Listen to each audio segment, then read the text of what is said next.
Hey my friend, this is Nestor Nidome, the Make Money from Home Dad, and today I want to talk to you about a jack of all trade and master of none, and why this is such a very important subject, especially personally for me.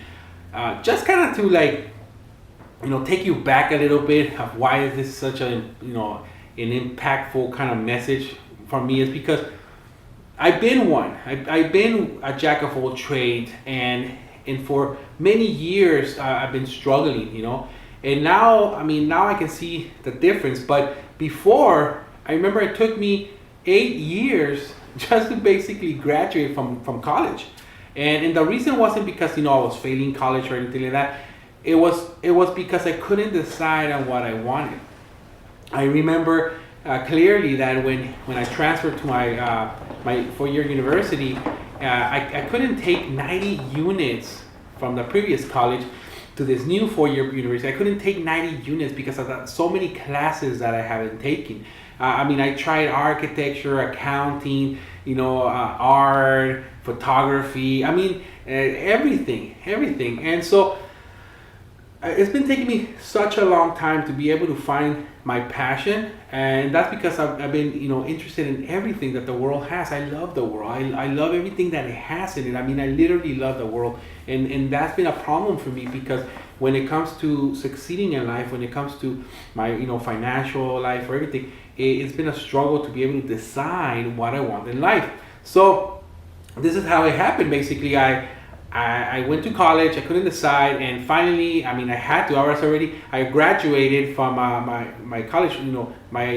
With 4 years of college, and I went to the university. It's another 4 years, and I decided to be a psychologist. And so I did graduate as a psychologist, and I got my master's in psychology.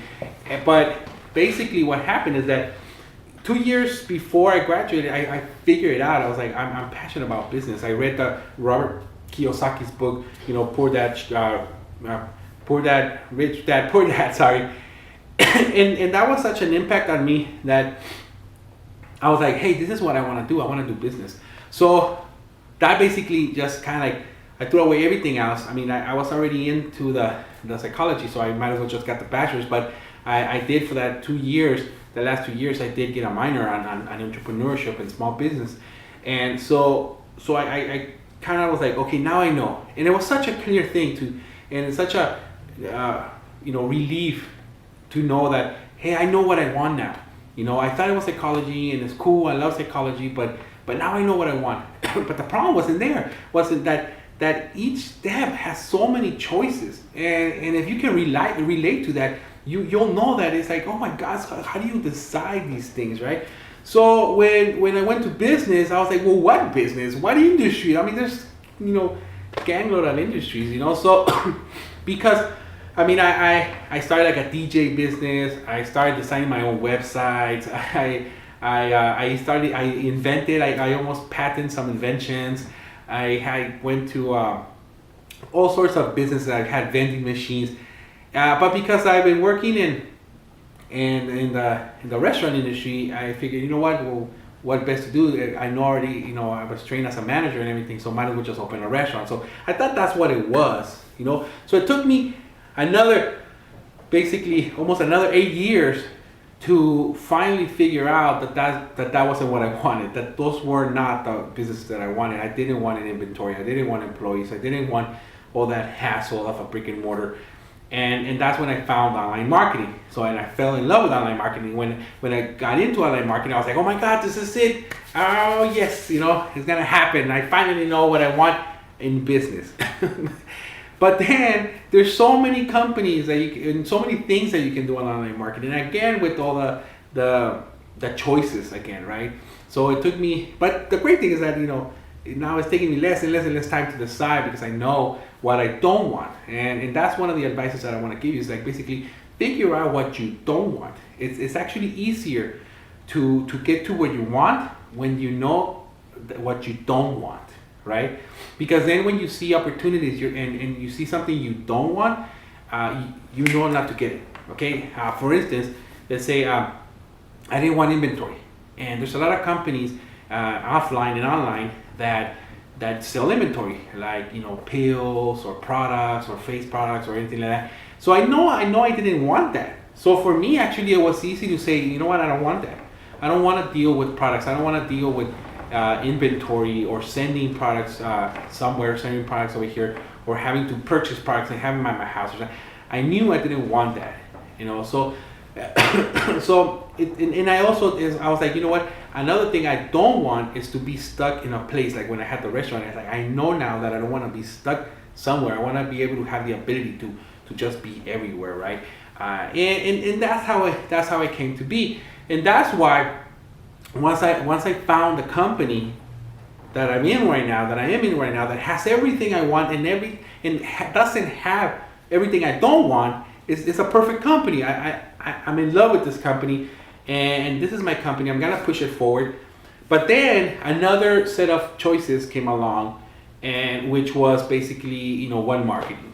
Now it's like, oh man, it was like you have to market these things. You have to go out there and get customers. So what do? Another set of choices. And I remember I was in an event, and I met this guy who's one of my best friends now and online, and we were talking about this, the shiny ball syndrome, and we were talking about how, it's funny how a lot of people talk about shiny ball syndrome, where they're attracted to the new product launch or the new company launch, and they go from company to company, always struggling, similar to what I was doing before, going from business to business, but it's the same thing. So, but we're talking about how this happens also in marketing, where you have shiny ball syndrome, because within the company, there's people who are making a lot of money doing different things, right?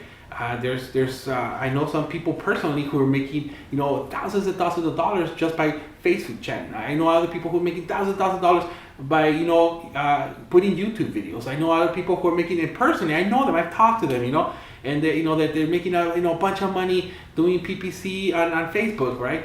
So every time what's going on at the beginning when I started this was that every single time I will hear, like, I will meet somebody new and I'll say, hey, how's it going? And we will become friends, and then I'll find out like how much money they were making. I was like, oh my God, well, let me try that. Let me try that. And then, but then it wouldn't work, right? And then so I would try something else and it wouldn't work either. And then I would try this and it wouldn't work either. And I finally found out that the reason why was basically the jack of all trade. That I had that in me, is that I wanted to be a jack of all trade. I wanted the same thing was going on. It's just me repeating history. I wanted to try everything, and by trying everything, I was never becoming a master in just one single thing. And what I noticed from all these friends that are making thousands and thousands of dollars a month is that they're just focusing on just one single thing, one marketing thing, like the Facebook. Chatting, that's all that person does. The one who does YouTube, that's all that person does. And now that they're making a lot of money, now they're kind of venturing into other type of marketing. But before then, they spend months and months and months and months just doing that, just becoming an expert in that. And that's exactly where I'm at. I chose what I want to do. I chose how I want to market, and now I'm like, that's what I'm gonna do, and I'm gonna do it until it works. Because if they can do it, I can do it. The same thing, if I can do it, you can do it. So my friend, today's message is, if you are a jack of all trade, stop. Stop doing it, figure it out how to do it. Take my advice of basically writing down the things that you don't want, like also marketing. That's what I did in marketing too, to figure it out. I actually wrote down the stuff I don't like to do. Because if there's one thing that you don't like to do in one of the marketing strategies, you won't do it. Okay, that's it. You won't do it. You'll find an excuse to quit. Okay, you'll find an excuse to quit. That's basically what's gonna happen. That's basically what it was happening to me, and that's why I was like, let me write down the stuff I don't like when it comes to marketing, so I can find out what I do like and love, and be able to concentrate on just one thing and then move on after I master that one thing. So my friend, thank you for joining me on this video. If this video has been good for you and you found a lot of value from it, please comment below, like it, and share it with all your friends.